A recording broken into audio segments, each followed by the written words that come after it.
On top of Nintendo raising prices for basically everything, Xbox raising prices for basically everything, and then kicking the can down the road, but ultimately will be eventually raising prices for basically everything. And PlayStation 5 that raised their prices for the PlayStation 5 everywhere except the US. Wouldn't you know that they have now raised the price in the US as well? Because, hey, of course, money, guys. It's what do they say? Challenging economic times. Sony, a multi-billion dollar company, is really struggling right now. And they need that extra 50 bucks on a 5+ year old console. PlayStation 5 price changes in the US. This comes to us directly from Sony on the PlayStation blog. New prices effective starting on August 21st. So they don't even give people time to even go buy the console. They're just like, hey, we just decided that it's going to cost more now. Deal with it, customers, and ask for more, by the way. This comes to us from the VP of Global Marketing, Isabel Tomidis. And she says, similar to many global business, hey guys, it's not just us. All right. It's just this is what it's like out there. Sorry. We're trying our best. We continue to navigate a challenging economic environment. What is challenging about it? Make a good product, people will buy said good product. As a result, we've made the difficult decision to increase. Is it difficult? It was only difficult because you're like, we need to wait to make sure that America is not going to push back on this too much. And now is the time to strike. The difficult decision to increase the recommended retail price. This never happened historically. Game consoles would go down in price. This, by the way, I'm so glad Sir Spamalot said this while I'm talking about it. How much money did Sony lose on Concord and Firewalk Studios? Allegedly upwards of $400+ million on Concord, upwards of $600 to $800 million of purchasing Firewalk Studios and then dissolving it on top of Concord. We're talking nearly $1 billion that Sony lost on Concord. But don't worry, guys. Pay 50 bucks more on your PlayStation 5. That'll make up for their terrible decision making.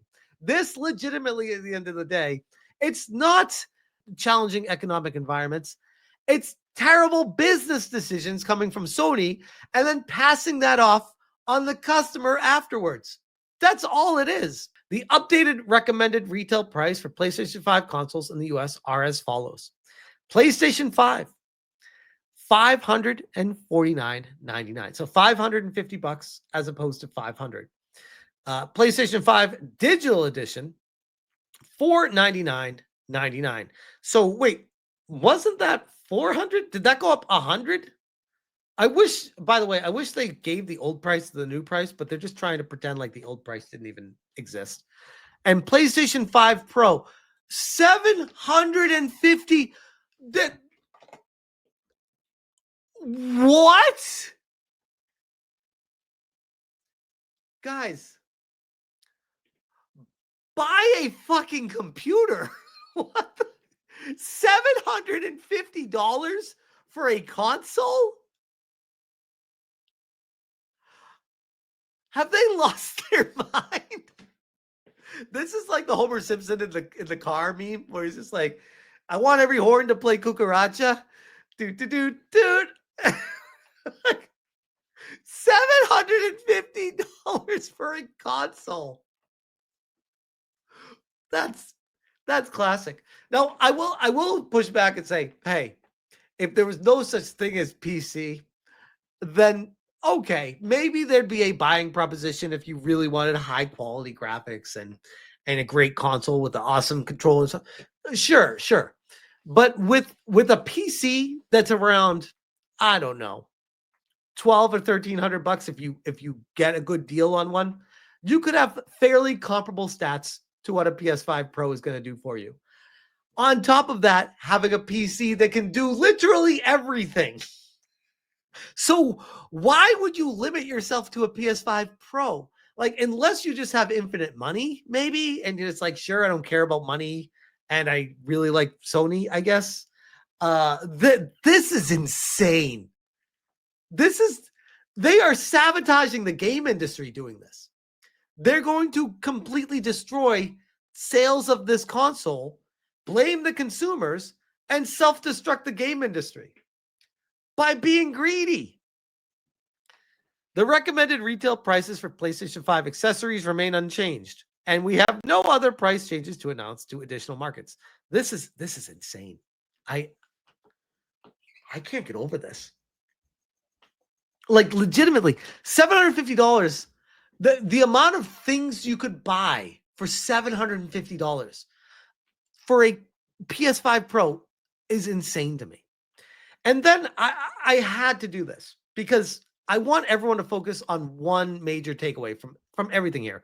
Try your best to forget about the prices for a second. I know it's going to be hard, but we continue to navigate a challenging economic environment, right? This is from the PlayStation blog, Sony themselves. Ready, guys? I want you to remember what I just said. Ready? Here we go. Challenging economic times. We're approaching up 80%, almost 100%. They've almost doubled in valuation in the past 5 years. What challenging economic times are you talking about, Sony? Because the way I see it, you've never been doing better. This is a pure greed move. And you are lying to the very customers you're trying to sell a product to. And I said on X, Sony announces PS5 price increases due to, quote unquote, challenging economic environment. Meanwhile, their stock is up nearly 80% in the past 5 years. I apologize in advance for not believing these greedy video game companies. And this is the screenshot that they shared on Twitter of what I just read on their official PlayStation blog. And this is the stock price, which I can't even. Anyways, let me try to move on to the next part of this because, good Lord, the greed is killing me with this. I posted on X after that. We realized we have zero talent to create the value proposition of a game customers actually want to purchase. So to make up for that, we are raising the prices of our consoles. Sony, probably. And I wanted to highlight what Stephen M. said. Mine has been collecting dust since I finished Astrobot. Raising the price on a 5-plus-year-old console is madness. The customers didn't bring the woke freaks into your studios and let them burn billions of dollars making trash. We strongly encouraged you not to do that. I wanted to highlight this comment because this is exactly what people say, that YouTubers are grifters or they're grifting on woke stuff. No, we're trying to stop this shit show over the past 5+ years of what you've been shitting out of your ass and telling people to buy, saying, stop making that stuff. Make good games. Make the games that used to exist. Do the stuff that gamers want games to be. Take chances. Don't worry about censorship. Take the risks and be edgy. Make games for gamers, and they will buy those games just like they always have throughout the years. And instead, we get fucking Concord and Firewalk Studios, which I reported on heavily about how it was one of the wokest companies internally that has ever existed, with propaganda being pushed through the nose and pronouns being required on most people working there, and seeing what's happening, not just, by the way, not just at Sony.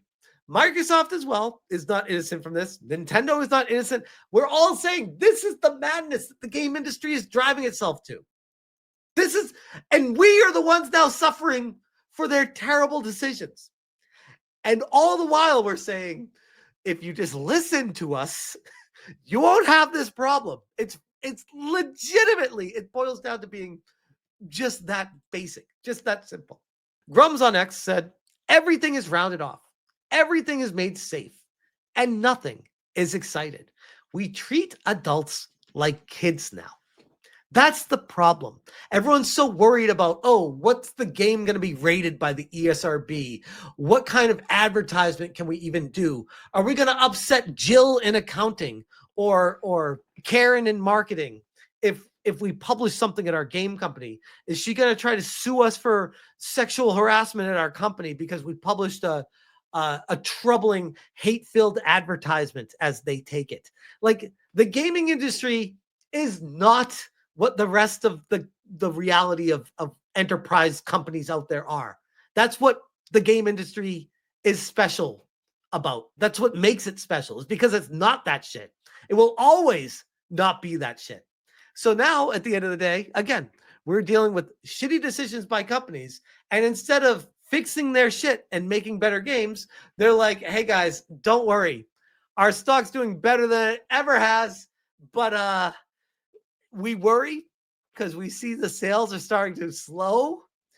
Instead of making a good product, we're going to just raise the price. And yeah, challenging economic, I didn't even know, situation. Yeah, that. Whatever that's hey, whatever Nintendo said, that thing. Yeah, that's why we need to raise the price. Fuck out of here. I'm so done with these people. I swear. Anyways, that's my Sony rant. I'm gonna have an aneurysm by the end of the stream. I swear to God. Oh yeah, good point. Fair Games is another one that's allegedly being canceled right now.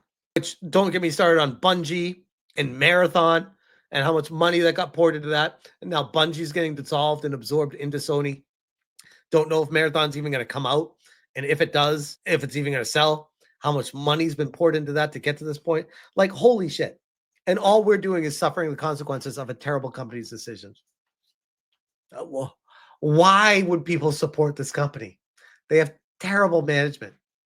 Gaming prices have gotten out of control. The companies that are pushing these products have lost all semblance of reality. And again, I hate to do this, but point to Expedition 33 in San Fall Studios. $50 game, brand new studio. One of the best games I've ever played. For $50. 30 people. Bro. Well, their budget couldn't have been more than $100 million. Maybe 150. Maybe. That, I mean, I don't even think it was that much. I'm just trying to go like crazy. Extreme circumstance. I think it was more like 30 to 50 million to make that game. I'm just like going over the top just in case. But even still, a video game budget should never exceed $200 million ever, including marketing, by the way, including. Should never. That the game industry is realizing the bubble, and they're already so far in deep with it that they're pot committed to it. The sunken cost fallacy. But yeah, anyways, I'm going to leave that there. I could talk about this all day.